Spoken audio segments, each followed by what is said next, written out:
single day I'm gonna make something great. That's my way. Every single day I'm gonna make.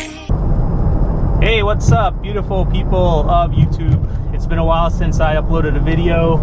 I kind of do this stuff just for fun, but I figured it's crazy times right now, and I've been on YouTube, so you're probably been on YouTube for a while and looking for stuff to, learn about. So I figured I would share with you my latest purchase, which is my new Super Commuter, Honda Clarity plug-in hybrid, PHEV. Super long name, ridiculous, I know. But let's just be honest, the big elephant in the room is this thing is pretty damn ugly. So if you agree that this is ugly, you can type down below and agree that it's pretty freaking ugly. But I'll be honest, I've sort of gotten used to the look. The rear end is actually not that bad. It does look like a spaceship, and that's why I got silver, because I figured, hey, might as well live up to it and try to make it look as spaceshipy as possible. So I'll try to keep this video short. I'll add in some B-roll here and there so that you're not looking at me all for however long this ends up being. But yeah, I sold my BMW i3 Rex for this one. And just to give you an idea of my commute, so you guys can compare what I'm about to tell you and how it affects my commute with your commute. My commute is pretty much like once a week. I live outside of town. I live about 100 miles away. So once a week I work in downtown, which is I stay there for 3 or 4 days, however long it takes to get work done. But my one-way trip is 100 miles, and it's another 100 miles on the way back.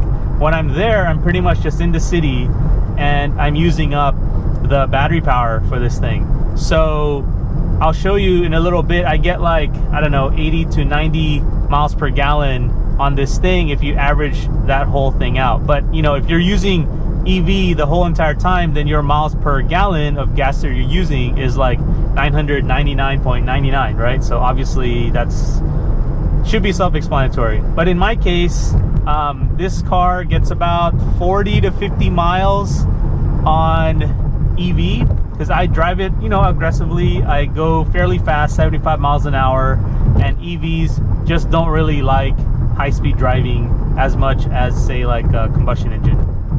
So I thought that this was the best of both worlds. I get to use the efficiency of the combustion engine when I'm driving on the highway at relatively high speeds, but when I'm in town, I use the EV side of things, and it's been pretty good so far.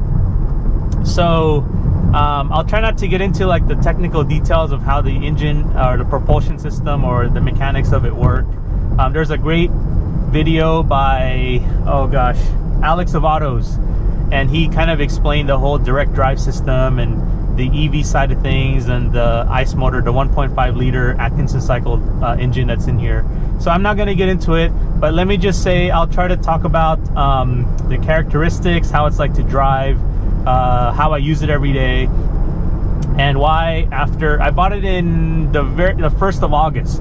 So why after all this time I still haven't sold it, and I'm still pretty stoked about it actually. Except that it's super ugly. But anyway, I have a long list of stuff that I wrote down. I will go over that really quick just to give you some idea, and this is in no particular order. I'll first go through a section of all the things that I like, and I'll go through a section of all the things I don't like. But keep in mind, the things that I don't like, it hasn't been like deal breakers for me to want to sell it yet. So by the way, look at LA. I'm surprised there's so much traffic, considering there's all this stuff going on, but I'm gonna show you guys how that looks with the other camera. Amazing, right? I get to drive that once a week. It's freaking awesome. So anyway, let's see, what's first on the list here? Good power and efficiency, no trans loss aerodynamic. Yep. So I get like on gasoline, just to give you some idea, this car weighs like 4,000 plus pounds, so it's a heavy girl. and it's a big car. It's pretty much a full-size car. I could fit a bunch of people and they have plenty of leg room, front and rear, and it's a big car, right? And it's heavy. But on gasoline alone, I get like 44 miles per gallon on the car. So just, if you just have any car, that's like Econobox, small Corolla, kind of small Honda Civic like efficiency. So it's pretty good. I'm actually really surprised by that. And a lot of that has to do with, in my opinion, the aerodynamics. So the aero in this car is actually really good. And I have, my back of the napkin kind of unscientific test is when I watch other Clarities on the road that are that I'm following in the rain, they throw up a lot less turbulence, a lot less like rooster tail type thing, and it's actually really impressive. So I think that's pretty cool. They really did a good job with the engineering efficiency side of things with this car, and has good power. I'll post the power figures below, but I should have looked this up earlier, but I think it has 200 foot-pounds of torque, which is enough, right? And you definitely feel that extra torque, and I don't feel that this car is underpowered. And it's not like a crappy car to drive either, because that's important. If you're going to drive it every day, you should feel good about driving it. It should be relatively fun. But I do think that these days I try to find a car that is a little bit more on the comfort side. And when it comes to fun cars, I want to drive my like sports cars for that reason. It's kind of two different mindsets. When I'm going to work, it's focused on work. It's like work. I want to be relaxed. I want to listen to a podcast. I want it to be quiet. I don't want like my adrenaline going. Like that's the exact opposite of what I want. But I don't want the car to be like such an Econobox, such like a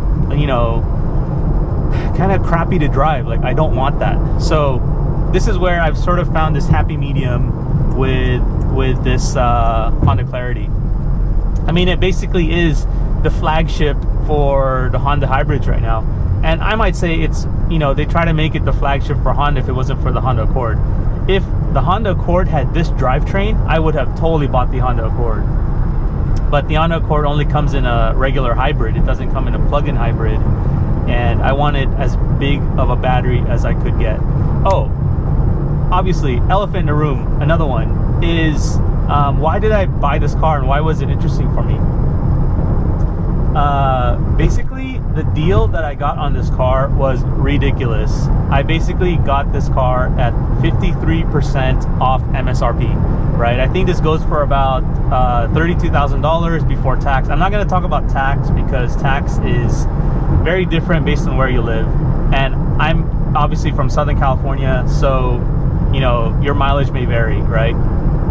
Now, I have definitely heard in the groups, Facebook groups, online forums, etc., that Honda is making it very difficult to buy a Honda Clarity outside of California, and that kind of makes sense. It's a compliance car for them. I'm pretty sure they lose money on every single one of these they sell, but they have to sell it in order to stay CARB and emissions compliant with all the other sales of all the other Hondas that they have.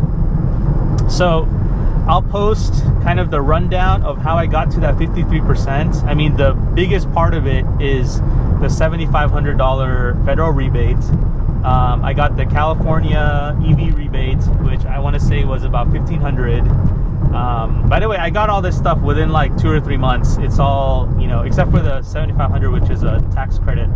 By the way, if you make a ton of money and you're not eligible to get the tax credit, so you might not want to, buy this car, you could probably just buy a Tesla or something, which is also an awesome car. And as soon as these tax credits run out, I will end up with a Tesla at some point.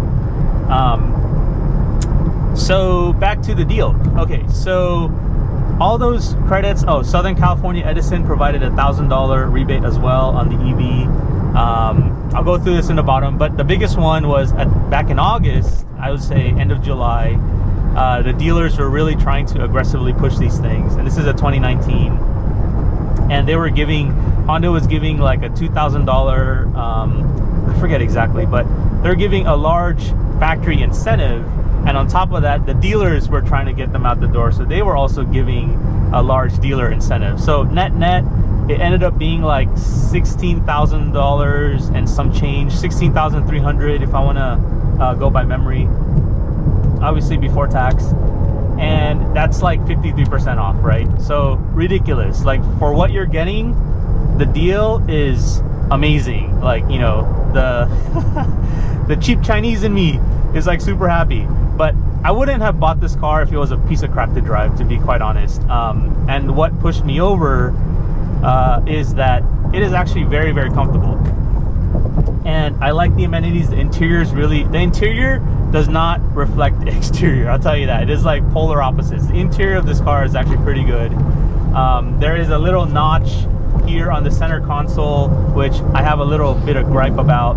Sorry, it's now raining for some reason, and I've got my wipers on. And this middle center console, it's kind of annoying because they have a push button style transmission selection system, which you guys all know. If you've seen modern Hondas, they all use it. I think it started with the NSX, but it's kind of unnecessary why it takes up so much bulk. But anyway, so if it wasn't for that, like the little sharp part, which I'll show in a little bit here, the sharp part hits my knee, so it's like in the most uncomfortable position. But anyway, that's just a small thing. So let's go through my list here. Definitely good power, highly efficient. The rebates are great. It's big and roomy in here. It's fairly luxurious. I feel like it's more luxurious than most Hondas that you can get. I haven't been in a brand new 2019 Acura in a while, but when I looked at the 17s and 18s, they weren't really all that amazing either. So I would say this is pretty good. This is a flagship car in Japan, so you know it's pretty much a flagship car here. They just can't sell any because I think it's because it's so ugly. Oh, let's talk about standard features. So this is the base model. I did not get the touring package. A touring package, I want to say, was $4,000 or $5,000 more, roughly about $36,000 MSRP. I didn't want to get that because I did not feel that the additional options of the touring package warranted that extra amount that you had to pay. Let me turn on the air. So because the base package has pretty much everything I needed. Let's see. And I'll mention about some of the things that it doesn't have. So one of the items, or some of the items that it does have as standard features, was the most important thing to me was having active cruise control, ACC. So this car has Honda Sensing, whatever they want to call it. They coined the term Honda Sensing, which I believe is like a whole suite of active cruise control, lane watch assist, all that stuff. But I really mostly just use active cruise control and lane keep assist.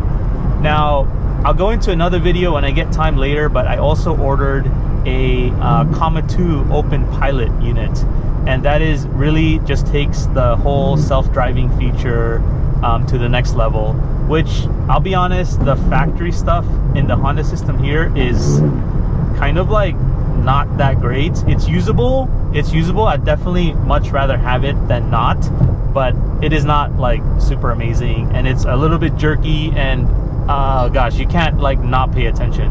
Not that I would, you know, not pay attention, but you really have to watch it, because there's been a couple instances where I felt like I was really gonna plow right into the car who stopped in front of me. So it does work, but it needs guidance and observation. So some of the things about the base model that I do like is it has heated seats in the front. It does not have power seats, and I wish that this seat had a little bit better lumbar support, and I wish that the bottom pad is longer, because I have kind of long legs, and it only goes up to like half my thigh, so the front of my knee area and all that area is not supported. But I found kind of a comfortable seating position that works for me, because the seat does go kind of up and down like this, so it's not just forward and back, and it doesn't just recline front to rear. It does go up and down, so that was really helpful. Let's see. Handle's pretty decent. All the weight on this thing is on the bottom because that big battery. So, you know, regardless of the tires, obviously tires are going to hold you back, but the tires on here are eco tires, so you know, take it for what it's worth. You lose grip, but you gain efficiency, which is fine for me. That's kind of what I want anyway. But as far as handling and, you know, body sway and steering feel, it's pretty good for a commuter. It's not like super vague. If I need the response or if I need the input to be there, then I feel totally comfortable that this car is just fine. Like, I have no issues with that. I'll talk about the brakes later, because the brakes on this car could use some work. Now, this has a big trunk, huge trunk, and it also has a reclinable rear seat, which is just barely enough for me to get my 29er mountain bike through if I take off the front tire. So I used to want to look for like a tow hitch, and I used to use those sea suckers, those little like plunger things that go on the roof. But I've found that with my new bike, Ripmo, Ibis Ripmo, awesome bike. I'm able to just slide the rear wheel through the little tiny opening in the back. It's just enough to fit a 29er wheel, and it's just enough to, you know, get a bike in the trunk. Now, you know, obviously when you have a bike in the trunk, you lose the capacity of having people be able to sit back there, but it's fine. So it has a big trunk. It's got this has pretty much the highest EV range of any plug-in hybrid. It used to be the GM Volt, but Chevy Volt is now out of production, so now this has pretty much taken over that highest spot, as far as I know, for 2020. Now, as far as that's concerned, my real world range is probably like 45, 50. I sometimes get to 55 or 60 if I'm doing mostly like city driving, but I do a lot of long distance commute with this car, and when I do that, it is primarily like, you know, 40 to 50 mile range on the EV. But it's pretty good. Oh, one more thing that comes standard on this car is Apple CarPlay, or Apple CarPlay and Android Auto. I use Android, so it's been pretty good. The new version 2 or whatever latest version has been relatively trouble-free. I'll mention later how the interface for the stock audio system, the stock infotainment, is like pretty much dog crap. But it's usable, and I sort of got used to it. You know, like many complaints online, I wish it had honestly, like, I wish it had a volume button. I could go through and rant how it's just not appropriate in a car which requires like your eyes to be attentive on the road, for you to like have to hunt around for invisible, have physical tactile controls that helps me with things that I have like muscle memory with. And I know it's a cost-saving thing, but gosh, I wish they would just bring back like certain things. In this car, for example, I'm kind of digressing, but they have physical knobs for temperature control, like, but none for volume. Like, how does that make any sense? I use the volume all the time, but yet the temperature control, I use it like, you know, a couple times a season. So because it's, you know, the automated system is pretty good. So anyway, I digress. Now, my real world mileage. So if I have about 10,000 miles on the counter. I purposefully did not reset my guessometer because I wanted to see what my real world mileage was. And looking at it, it's pretty damn high. I'll post it here, right here. So that's pretty good, considering I do like one-way 100-mile commutes all the time.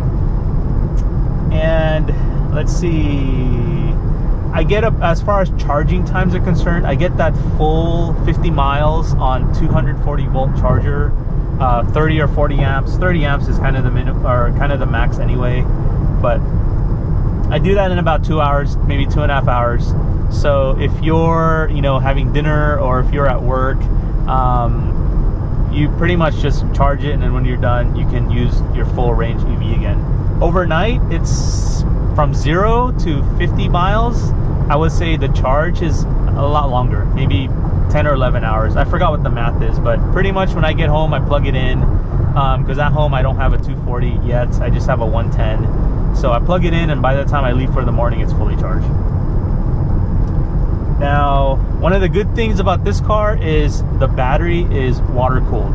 So it does fluctuate a little bit less, and it will last a significant amount longer than, say, like a Nissan Leaf, which the battery management system in that car is air cooled. So Honda did put some thought into this. I know that in Canada they have like a heater system on it to keep it warmer. So if you're in the US, but if you're the upper Rust Belt where it snows a lot, then you're kind of SOL, because I have seen folks say that they only have like 30 miles or maybe even less miles of range on a full charge. So, but here in Southern California, it's pretty much the same all year round.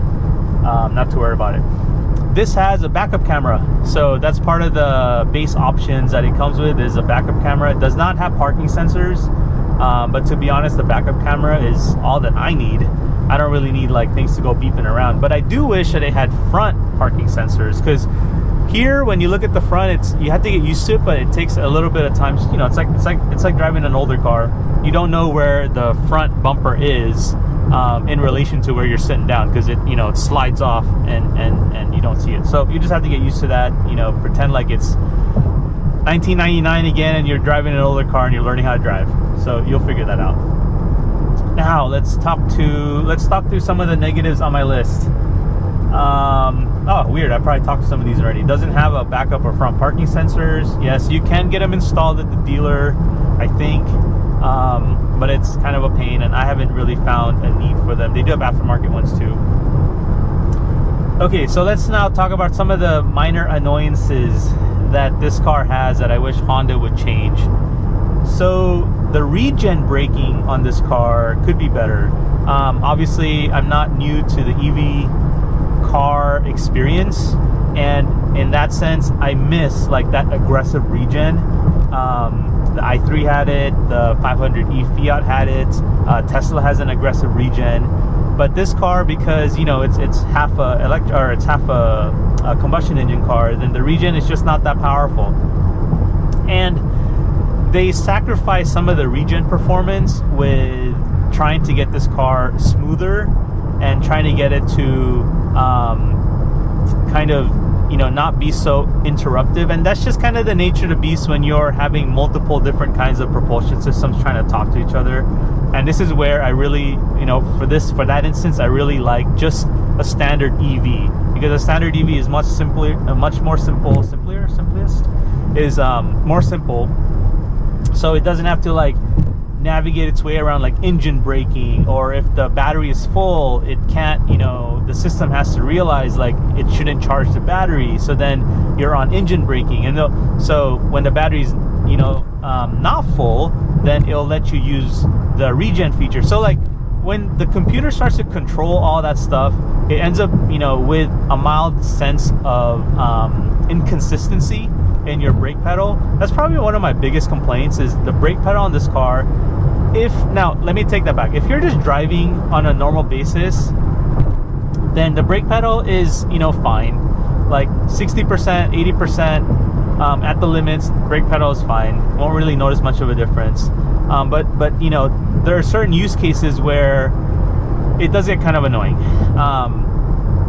So I won't talk too much about it, but just be mindful that, like, for example, when you're at a stoplight and you let go of the brakes quickly and you switch over to the gas pedal, well, it takes the computer like a second to figure out what you're doing, and then it like releases the brake, and then it punches on the gas pedal, and you hear this kind of clunk. And anyway, it's definitely not a deal breaker, but it is there.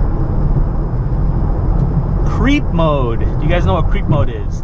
It is a function of when you let go of the brake, you don't have any pressure on the go pedal, gas pedal, the car like just creeps on, right? And that is really an artifact of an old automatic transmission, hydraulic automatic transmission system, with the torque converter and how all that stuff works. And like, why they have to put it into a new car that doesn't need that is beyond me. Like, they're trying to get the car to operate how an old car is, and it's like, that's a kind of like over engineering that I don't think is really necessary, and I wish they didn't do it, because creep mode in this car is actually rather annoying. I wish I could have like an off button that has it. Now this one does have a brake hold feature, which is effectively turns off creep mode. So when you're at a full stop at a light, you don't need to, or you can't let go of the brake pedal, and you hit brake hold and the car will just sit there. And I think that's like, that should be on by default. I don't really think that should be like a switch you can select to turn on. And by the way, you have to select to turn it on every time you get in the car, because by default it is off. Rather annoying. So let's see what else. Road noise. Okay, one of the disappointments with this car is that there's a specific frequency of road noise. It's kind of that like weird white noise or pink noise that comes through in the car that comes from the tires. They did not do a good job of tuning that particular frequency out. So tire noise on this car is not like horrible. Definitely on the better side of that range, but they could have done better. So from that standpoint, it could have been quieter. Now, when I'm on the phone, on a conference call or whatever, people seem to not have any complaints. But it's definitely not as quiet as, say, like my 2003, LX 470, like the Lexus Land Cruiser. That thing is super quiet, and it is actually like outstanding for NVH isolation. So road noise a little bit not so great. The ICE motor, so the internal combustion, the 1.5 liter Atkinson cycle engine in this car, one of the biggest complaints, and I just find it hilarious actually when I read through like some of these posts online where they have coined it like the angry bees, and the angry bees have like come alive, and they're like super angry. And what ends up happening, and when the angry bee syndrome, is because this car can turn on its hybrid engine, or I should say the ICE motor, anytime it wants to. If you're in hybrid mode, then it, during certain like inclines, or when you're climbing up a hill, or when you're just really loading that engine or loading that go pedal, then the RPMs of that 1.5 liter Atkinson cycle engine really like climbs up there. I should probably check at what point and what's the red line and where it likes to hover around. But it gets pretty loud, and I have to admit Honda should have done a better job of isolating that particular noise. Now it's kind of gonna, when we're talking about noise isolation, there's a kind of a happy balance there, because anytime you isolate a car for noise, it always makes the car heavier. And so you don't want to put too much, like my Lexus weighs like 6,500 pounds or something. It weighs a whole other Honda Civic more than this car. So, granted, you get a lot more with that luxury. But in this car, they kind of found a happy medium. The complaints that I have, they're not deal breakers, and they're decent. So, road noise, that's where I was. The suspension, or I should say, the comfort and suspension on this car. So the suspension on this car, it's pretty good. I must say that typical Honda, when it's brand new, it's pretty awesome, I should say. But after about 10,000 miles, it breaks in, and when it's broken in, you're kind of in this weird like middle ground where it's a little bit harsh, but yet not too harsh. It's not so comfortable on the small bumps anymore. It's just like, but I should say that performance and that level of suspension lasts for like 100,000 miles, so you can only complain so much. Oh, I'm about to exit. Wow, that took longer than I thought. So okay, so the suspension is okay. On big bumps, she does like kind of push you around, but I do think that the suspension is better than your average like Honda Civic. It's better than your Honda Accord. It's better because this is heavier. There's more mass to keep it kind of isolated. So from that standpoint, the suspension is above average. It's not like Lexus or Cadillac level comfort, or BMW like stiffness, but it's pretty good, I should say. The seats, actually these seats are pretty good. Like I didn't get the leather package because that's in the Touring, but the seats on this is pretty good. Like this is like the fake leather or whatever. It could even be vinyl, I don't know. But the first like half inch of cushion is very soft, so it feels rather luxurious. I can't really explain it too well, but that initial little bit of comfort, like that first half inch of cushion is actually really nice, and it's got good support once you go further into the seat. So I found it was pretty good. I can drive this car for 3 or 4 hours, and I'm kind of picky with seats, but this is pretty good. Okay, so I gotta wrap this up here because I'm at my exit. I talked about the center console shifting and those buttons and how they're super annoying, but nothing I can do about that. I think Honda's stuck on it. The infotainment is kind of a bummer. Oh, no auto wipers. So, it's 2020. Like, I had automatic wipers in my 2003, almost 20-year-old. Actually, I take that back. I had auto wipers in my 1999 Mercedes. And that thing, to not have added it onto here as a base function 20 years later is kind of a bummer. And I don't know why they didn't do that. And also, by the way, just talking about the wipers in general of this car. The wipers in general in this car, they use, I'll try to find some B-roll. I'll try to take some of how the squirters on this car are on the wipers itself. So as the wipers go like this, the squirters are on the head of the wiper, and it sprays it this way. The squirter does not come from the hood, so they don't spray onto your windshield. They kind of come out of the wipers, and it just does an awful job of coverage. So, it's all in the name of efficiency. I think Tesla first started this little trend of putting the wipers on, or putting the squirters on the wiper itself, but Tesla did a much better job. The way Honda implemented it in this car is awful. And not only that, but they give you like a super small tank. So because the way they implemented the squirters is like basically crappy, then you're forced to use like so much water, I think they didn't really think through this, but you're forced to use so much water. So like, once every couple weeks I'm there filling up the tank of the windshield washer fluid. So that's kind of stupid. Not a deal breaker. Oh, okay. So this has a side view camera, and what I mean by that is it has a side view blind spot camera that displays on your infotainment system. It's like really useless. I find it very distracting, and I don't know who uses it out there. I suppose I can get used to it, but it displays the view of what the side view camera sees onto your infotainment. I hate it. I don't use it. Let's see here. I talked about the brake inconsistency with this car, so go test drive one, and I'm sure for 95% of the people out there, they won't care, and the brake inconsistency is probably unnoticeable, but I notice it, and it's kind of mildly irritating, but it doesn't, like, sometimes I don't even think about it. So let's just scratch it off the list. The drivetrain's a little clunky, especially when it's trying to switch between EV and hybrid mode, but it's totally drivable and I have no issues with it, really. These are more like, I just wanted to make sure that I didn't put out some video that was like this super high praise, like this is the best car ever. I do think this is the best commuter you can buy for the value at the moment, especially if you do like long commutes where you need the flexibility of having EV and the ICE motor. But this does have some negatives. One last thing.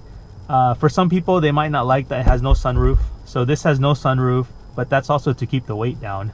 It saves maybe 50 pounds of weight not having the sunroof on. And lastly, on this car, for some reason during the winter, winter in California, right? Kind of ironic, but anyway, it has a very foggy windshield. Like, this windshield loves to fog up. So I don't know if anyone else with a Clarity has that issue, but for some reason this windshield just loves to get super foggy. So anyway, those are some of the things that I wanted to help you guys understand about what I think is probably the best deal for a super commuter that you can buy out there right now. Hopefully at this time I didn't have a chance to check on any of the rebates, but hopefully the federal rebate, the state rebates are still active. Definitely look in your area. Like I found a $200 EV charger rebate just for the county that I live in. So there are lots of those types of things that will help you out. All right, so post in the comments below if you have any questions. I'm happy to answer them when I can.